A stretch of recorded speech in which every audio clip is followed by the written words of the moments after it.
Welcome to the Aid Market podcast, where foreign aid partners connect to learn about key funding trends and market insight. The podcast is co-hosted by AidKonekt Data, the pipeline and market intel software for USAID partnering, and Konektid International, the leading USAID partnering support consulting firm. Now, here's your host, Mike Shanley. Welcome to the Aid Market podcast. Have a great show today. Our guests are Chuck Pope, a 15-year veteran of USAID and now the CEO of Pope International, and Christy Hollywood, who brings 20 years of experience in the market and is the Konektid Chief Operating Officer. She was also the former VP of Business Development at Cardno. Christy and Chuck, I want to hear from both of you. A lot of interesting topics today. So let's jump right into it. Chuck, if we could start with you. What's a key trend that you've been watching in the USAID market this year? Yeah, I don't think this is going to be a surprise, but everything this summer has been slow and delayed to the point that I had a VP of business development contact me because she was going to have to go before her board and explain what was going on. And I assured her everything is delayed and slowed down, except we're in an election year. Now it seems everything is kind of speeding up to try to get as many things awarded as possible before we, who knows what happens in November. So yeah, so we're all living the dream over. And what about on the CO side, Chuck? How are you seeing that play with this on the contracting officers and staffing? Is that one of the main internal factors contributing to that? Yeah, our good friend Jamie Rogers, the head of OAA, who loves all of us and loves the A&A workforce, he's really trying to move as quickly as possible. The whole A&A acceleration efforts to get more A&A staff, and I think that at some point he's going to be sending some things out. They're going to be going to be given an update on the A&A strategy, but as I say ad nauseum, whenever we talk about issues at AID, we're usually talking about these are symptoms of the greater malaise of the lack of staffing. But Jamie is working on it, and we all wish Jamie the best. Over. Absolutely. Christy, what have you been tracking in the market this year? Well, first, I'm just going to amplify what Chuck said about the delays. I was talking to one of our clients recently, and all of their strategic bids for the year came out in the same 4-week period after massive delays. So it is happening. It's real. One of the other trends I've been seeing is the continued evolution of M&E, monitoring and evaluation, really starting to get more teeth and more focus on the continual learning and adaptive management. We're continuing to see more quality assurance surveillance plans and understanding those are about the adaptive management part. They're not tracking your outcomes and your indicators there, but what things would require a shift in your management strategy. Those types of things. Service level agreements is one thing that other parts of the government have used in the past. They're kind of similar, and kind of, if you think about it that way, it might help. I'm also really excited to see what I think is a deeper interpretation of USAID taking on those high-level interagency, private sector, cross-donor coordination through initiatives like the Global Infrastructure Partnership, which is huge and could be really impactful globally. And there's allusions to that in some of the new draft policies coming out around other topics as well. Great. Now, what about on the partnering side? We'll start with the new and local partners. How have you seen, and Christy, we'll stay with you on this one, on the localization side, how have you seen that play out and evolve over the year? I think USAID is continuing to broaden their definition of what local inclusion looks like and what new partners look like. I think they're also starting to make sure that missions have access to ways to engage with local organizations more systematically. So all that work they've been doing is starting to show fruit. I know just in the last couple of months, we've seen two different diversifying partnerships in wash opportunities come out, the dip wash opportunities come out. They're starting to translate materials, mostly the early stage stuff, so that local partners can get more engaged as they're putting out draft solicitations, that sort of thing. We're looking at key personnel not being included as evaluation factors, which allows more local people to actually participate, depending who wins, rather than having to sign up for just one team. And I think we're seeing both USAID and implementing partners look at capacity strengthening beyond just compliance and proposals, which is a really nice change, especially as USAID continues to try to lower barriers to entry. Chuck, what are you seeing? And I'm also particularly interested in on the new partnerships initiative. So maybe not just local partners, but new partners, both from your experience at USAID and then now after that. How have you seen that evolve? And it'd be interested to get your thoughts a little bit on what was the original intention. How have you seen that playing out over the last few years and now under two different administrations? Great question. And I know we're going to get to it, but this does relate to what we're going to talk about later, elections. You know, before this, I had a conversation with some of our DevX partners. And one of the things I told them is localization is here to stay. You know, it was that they were fond of localization, the previous administration. So whatever happens, localization is here to stay. And I think that there was this tendency to maybe some of the detractors of localization maybe to want to wait it out, and that again, you know, it's here to stay, and you know, it just makes sense. And one of the things you have to keep in mind with localization, there are different parts of localization. I think a lot of people, when they're worried about localization, they're worried about that 25% of USAID's funding by 2025. And I will say repeatedly what I've said in the past, that is mathematically not going to happen. But the other elements of localization, you know, to have local voices in design, to be co-creating with local partners, you know, Christy mentioned it, to not naming the key personnel in applications, proposals, and valuation factors also kind of meant to sort of level that playing field to get more local leadership in the projects. As far as, you know, the whole notion of new partners, you know, again, I want to say that I want to say this was attributed to either Mark Green or Bill Stark. I don't know, maybe it even went back to Raj Shah, but somebody used the term that the AID's tent is big enough to have new players.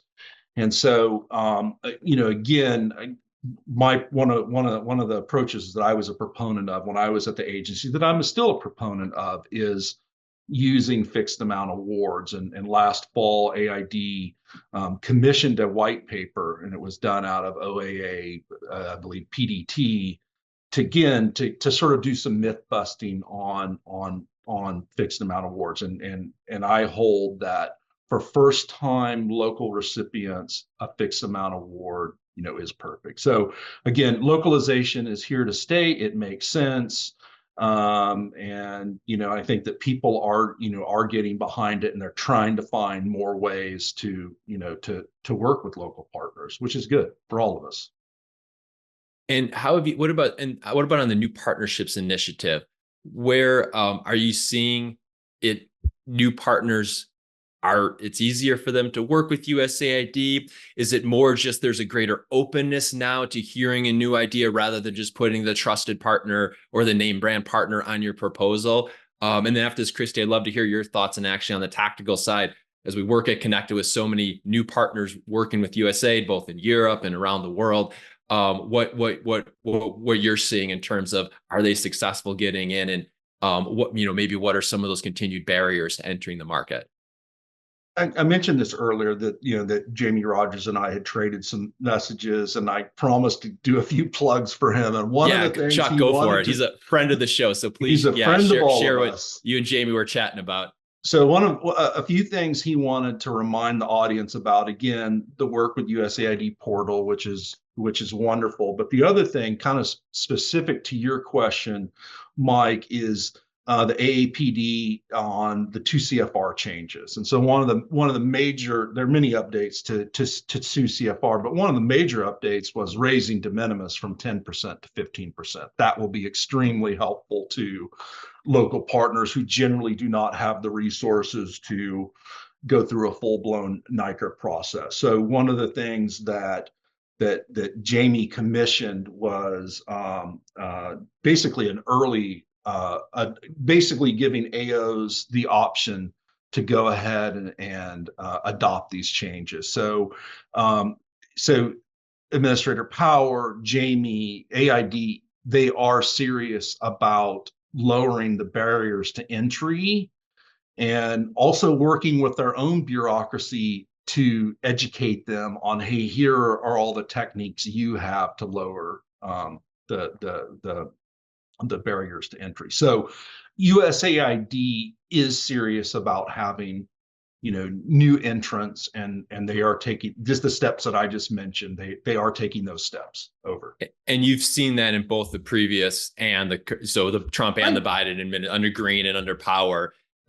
Maybe some variants, but definitely continued the core of what you said, that vision. Let's make it easier for new partners and local partners to work with USAID. That's been consistent. Yeah, and I do want to plug a few things, and to sound like a broken record, I wish USAID would do more concept notes as the first step, a 3 to 5 page concept note. I mean, they do it here and there, but that was one of the hallmarks of the previous administration with Bill Steiger and Randy Tiff, that we should be doing more calls for concept notes. And then, of course, on the acquisition side, more phased acquisition, because again, it makes it easier to participate. The other thing that I try not to talk too much, but one of the things I would love AID to do is, one of my favorite sayings is, let's not let the perfect be the enemy of the good enough. I would like to see more of the umbrella awards, which were envisioned under the previous administration, where an INGO or a large for-profit implementing partner would get an award, but they had to push 60%, 70%, 80% down to the subs, and then they would do the compliance and capacity building. I would like to see AID do more of that. Anyways, sorry, Christy, sorry, Mike, don't mean to take time, but I'll pause. Chuck, we didn't have you on here to not talk, so we appreciate it. Christy, what are your thoughts? One on the umbrella model, I have put bugs in people's ears about that, because that was the main way that DFAT in Australia does their work. And when you're shorthanded and you're trying to do lots of local subgrants, it's kind of the only way to go. So we'll see if that happens. On new partners, yes, they are definitely having discussions with USAID, being encouraged to apply. There are some specific mechanisms to get in, but there are still barriers. I think one of our clients put it well, that it is the long game. It takes usually 12 to 18 months to get your first anything. And usually that's going to be a sub award or maybe a really small purchase. USAID, despite loving innovation, when I talk to people at lunch and have coffees, what I hear is innovation that's already had a proof of concept that's been done somewhere else that we can do in this new way. So I think sometimes there's a little lost in translation between the folks who are interested in working with USAID and USAID staff on that front. The risk tolerance, I mean, it's still, most contracting officers are only doing a couple handfuls of major procurements over their career. And you want to make sure that they're worried about risk if it goes wrong. And we've all seen implementing partners end up on the front page of the Post for that old chestnut. And so not having USAID specific past performance is still a big barrier, which is one of the reasons why for many of our new partners that we're working with, getting them on the right teams so they can get some of that sub-award performance is a critical step. And I Christy, on think, the past, oh, sorry. oh no, go ahead. On that past performance note, what have you seen about when it's UN, Europe, UK, past performance from other large multilaterals or bilaterals, when there isn't that USAID, or for some, I think we've seen there's State Departments say past performance and now looking to get into USAID.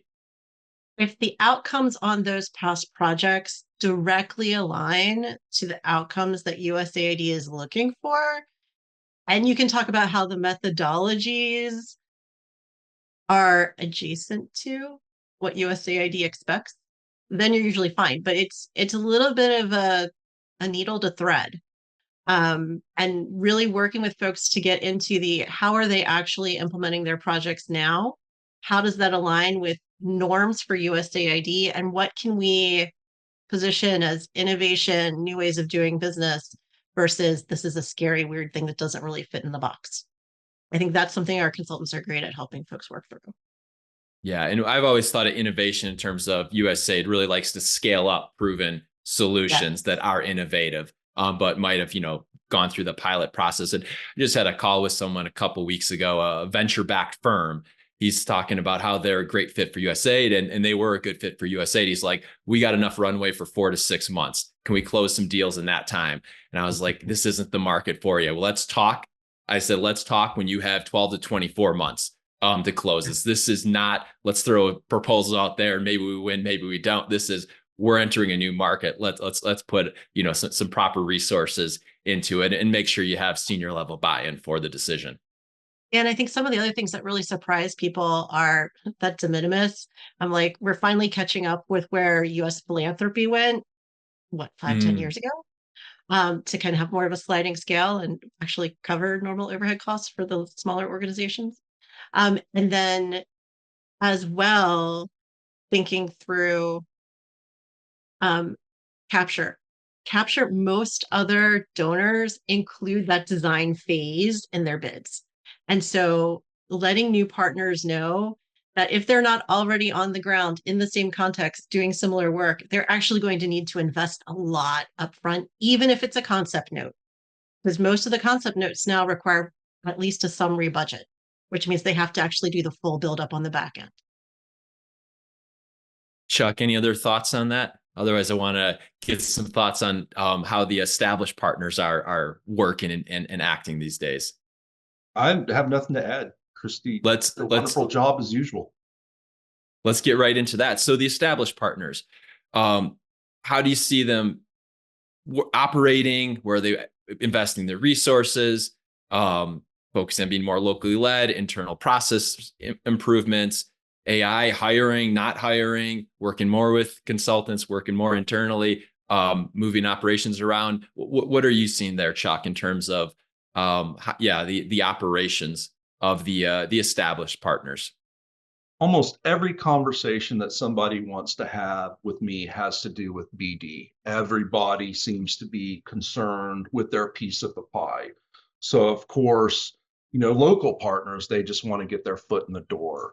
The mid majors, they want to move up. The larger implementing partners, want to, they're worried about, everybody's worried, oh, localization is going to take our funding away. So everybody is obsessed with BD.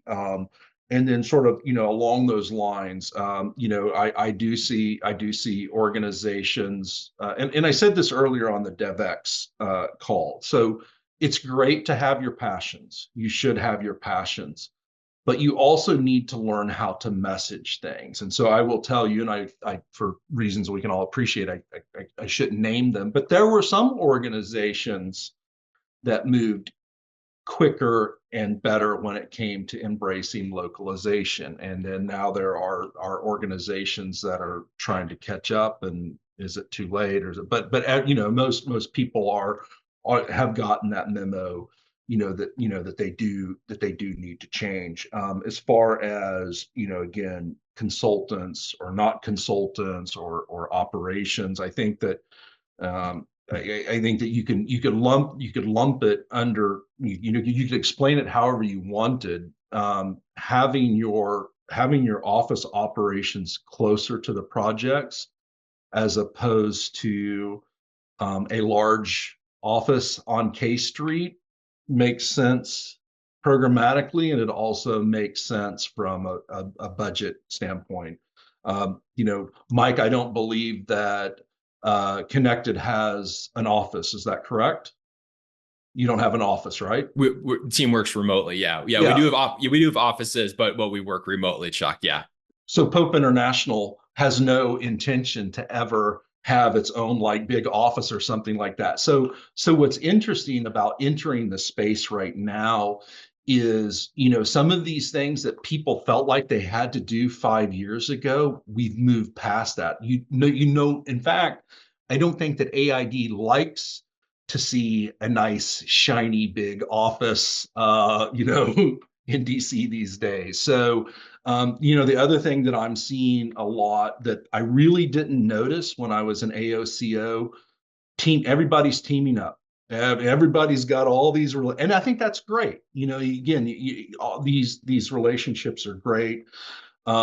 Mergers, it seems like every week somebody's getting gobbled up or regurgitating somebody, so that's like another thing that I don't really recall, the whole mergers. And then of course, you touched on this, the venture capital that is entering this space and what that can mean for entities. So entities that used to be like, oh, we'll go after this, we'll win this. Well, you get a venture capitalist involved, and guess what? So anyway, see, it's an interesting market. So I'll pause, and but yeah, we are living the dream. Over.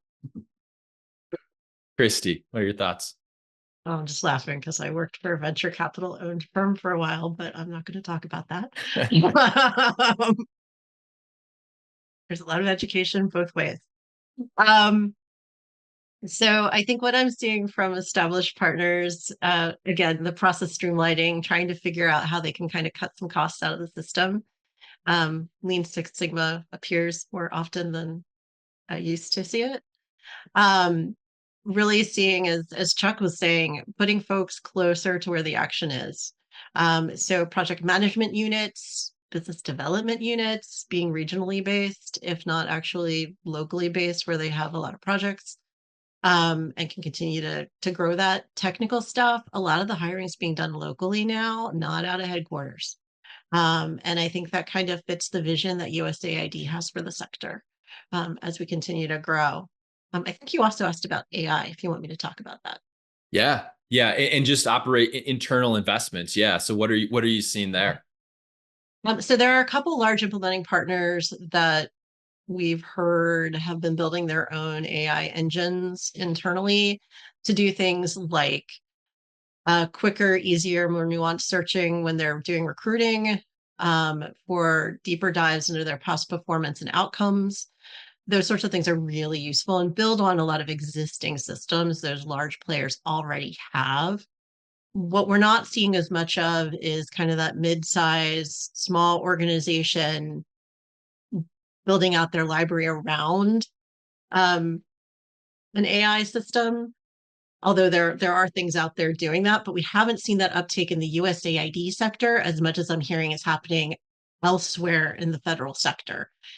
And I think that's because I used to say that working with USAID is like playing jazz, whereas the regular federal government, it's more of a consistent playbook.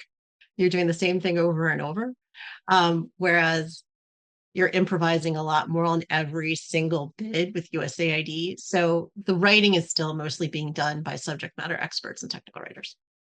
And that's what we're seeing at AidKonekt. We're rolling out a AI-powered USAID market capture research solution. What we hear is there are plenty of things going out there for the federal market, but there's always a niche of, but it just doesn't work for USAID. And that's really been a fun thing this year to focus on designing something for the nuances of the USAID market.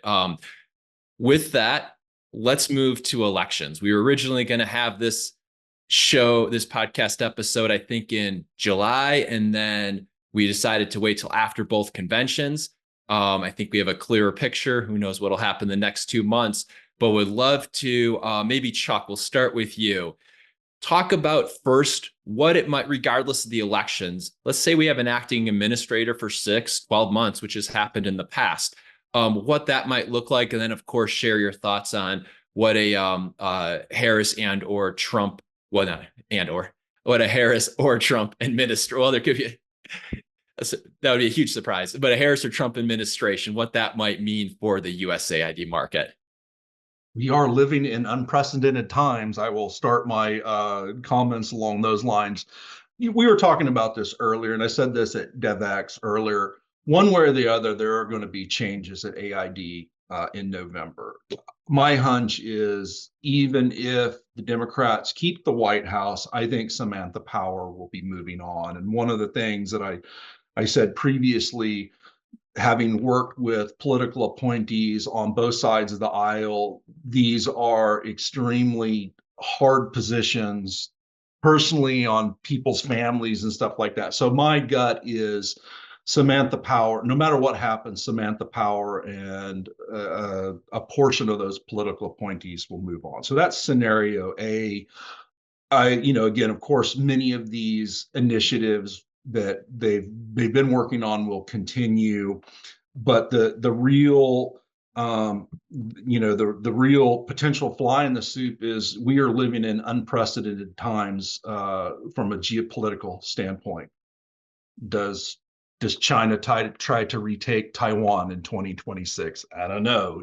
What are the Iranians going to do? And so one of the things, it's kind of funny, Samantha Power's group had sort of what they wanted to do, but then, oh, by the way, Afghanistan. Oh, by the way, Ukraine. Oh, by the way, Israel. So, and then of course, if the Republicans are take the White House, I think many of us have a good idea who would be back with that administration. And one of the things that I really love that Samantha Power did, one of her first speeches, she gave kudos to Mark Green and his team, because the group that will come back to AID under a Republican administration, guess what? They love localization. And the thing I feel good about that group, because they care about development and they love development. Now, will there be changes? Yeah, one of the major changes that I think would happen, generally Republican administrations do not like to implement through PIOs. And this is, I think that many of you saw my post last week. The OIG issued a scathing report against AID's management of PIOs. So there will be some changes. But like I say, one way or the other, there are going to be changes in November. And I'll pause. I've taken too much time, but thank you, because you bring me because you want to hear me talk. All right. Exactly, Chuck. Christy, what are your thoughts? We love hearing you talk, Chuck. I think an acting administrator, they're prepping for that now. You can see that in the last couple of months, we've seen a relative onslaught of new policy drafts coming out, whether it's let's say resilience, economic growth and trade policy. One came across my desk this morning on health. So they're really trying to get those big blocks done, so an acting administrator would have time to do what they need to do and are empowered to do. If the election, well, regardless of where the election goes, Chuck, I agree with everything Chuck said. I would say one of the things that I anticipate if there were a Harris administration is, because of her deep experience working with the Northern Triangle, maybe expanding those programs to other countries that, as the immigration tide has shifted to other places of origin. So really kind of looking at that and maybe taking some of those lessons more broadly. If the Republicans win, then I think we're going to see some innovative funding mechanisms coming out, ways that new partners could more easily interact. It's going to take some creativity, but I know folks on that team have really been working on coming up with ways to do that have already been proven. So that might be something to take a look at as well. Excellent. Well, thank you both. Be sure to check out our past shows with Administrator Mark Green, who is the lead administrator under the Trump administration. Recent one with Sarah Rose, working on localization in the current in Administrator Power's office, and our episode with Jamie Rogers. Chuck also mentioned Randy Tiff. We have several episodes with him, so be sure to check out all of those. Follow Christy Hollywood and Chuck Pope on LinkedIn, as well as myself, Mike Shanley. And feel free to reach out with any way that we can support your work with USAID. So Christy and Chuck, thanks so much. Really enjoyed the conversation today. Thank you for tuning in to the Aid Market podcast. If you enjoyed today's show, be sure to subscribe wherever you get your podcasts and connect with Mike Shanley on LinkedIn to stay updated on the latest USAID funding trends.